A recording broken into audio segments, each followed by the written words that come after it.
Baik, kita akan melanjutkan yang tadi ya, video sebelumnya.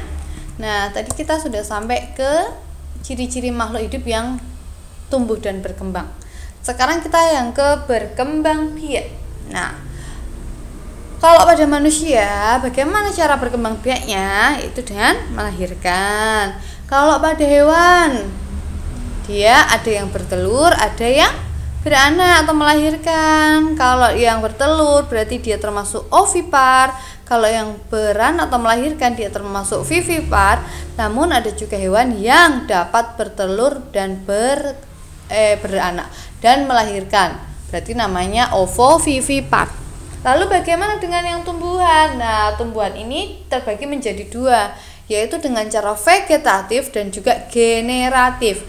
Kalau vegetatif dia proses perkembangbiakan pada tumbuhan dengan cara tidak kawin.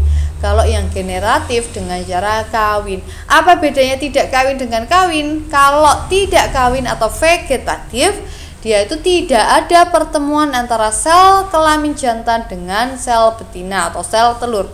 Sedangkan pada generatif itu adanya pertemuan antara sel kelamin jantan dan sel telur.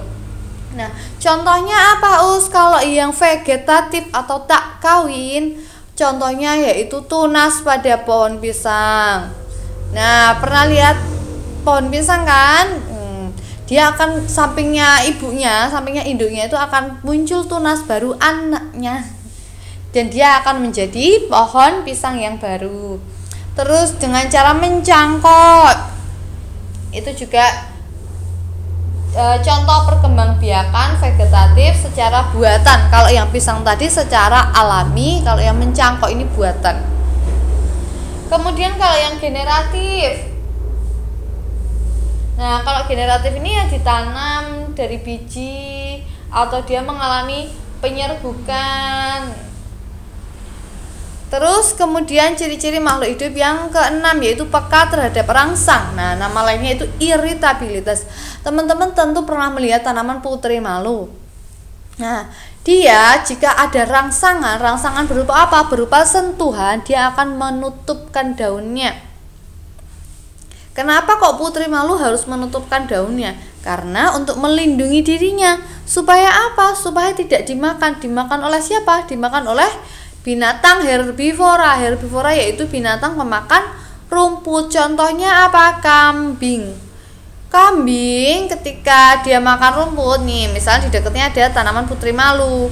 Nah, tanaman putri malu ini udah tahu nih, kalau udah kesenggol kambing nih, kesenggol kambing nih, dia langsung menutupkan daunnya. Terus nanti kambingnya jadi berpikir, kok ini tanamannya udah layu, jadi dia nggak mau makan. Nah, itulah fungsi dari iritabilitas si putri malu tadi. Dia melindungi dirinya supaya tidak dimakan dengan cara menutupkan daunnya, atau dengan cara menutupkan daunnya itu dia akan terlihat sebagai tanaman yang layu, sehingga tidak ada hewan yang mau makan dia. Sekarang ciri makhluk hidup yang terakhir yaitu yang ketujuh, itu adalah adaptasi, menyesuaikan diri terhadap lingkungannya. Nah, adaptasi ini jenisnya juga banyak. Nah, sekarang Ustazah akan memberikan contoh yang adaptasi terhadap lingkungan dulu. Teman-teman pasti pernah tahu tumbuhan kaktus dan juga tumbuhan bunga teratai.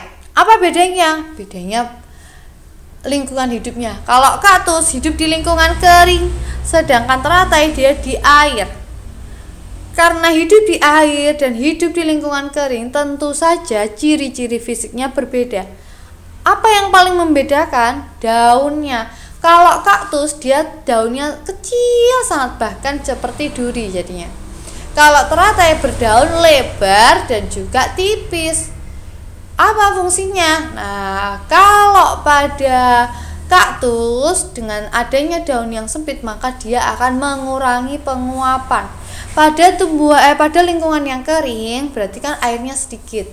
Nah, fungsinya kenapa harus mengurangi penguap? Supaya dia tidak mati karena airnya habis menguap. Padahal dia mendapatkan air aja udah susah. Kalau daunnya lebar, nanti air yang yang dia simpan di dalam tubuh si kaktus ini akan cepat menguap, habis nanti mati. Kebalikannya dengan tanaman teratai, dia kan tinggalnya di air nih. Dia sudah menyerap banyak air. Kalau tidak diuapkan, dia akan terlalu banyak menyimpan air sehingga dia lama-kelamaan akan busuk. Itulah yang membedakan adaptasi. Jadi makhluk hidup dia akan beradaptasi dengan lingkungannya. Apalagi contoh adaptasi? Hewan.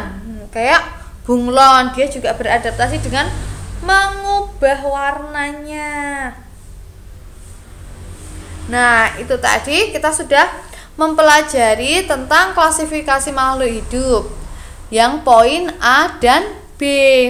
Nah, nanti setelah ini kita akan mempelajari tentang bagaimana pengklasifikasian makhluk hidup. Nah, ini cukup banyak materinya.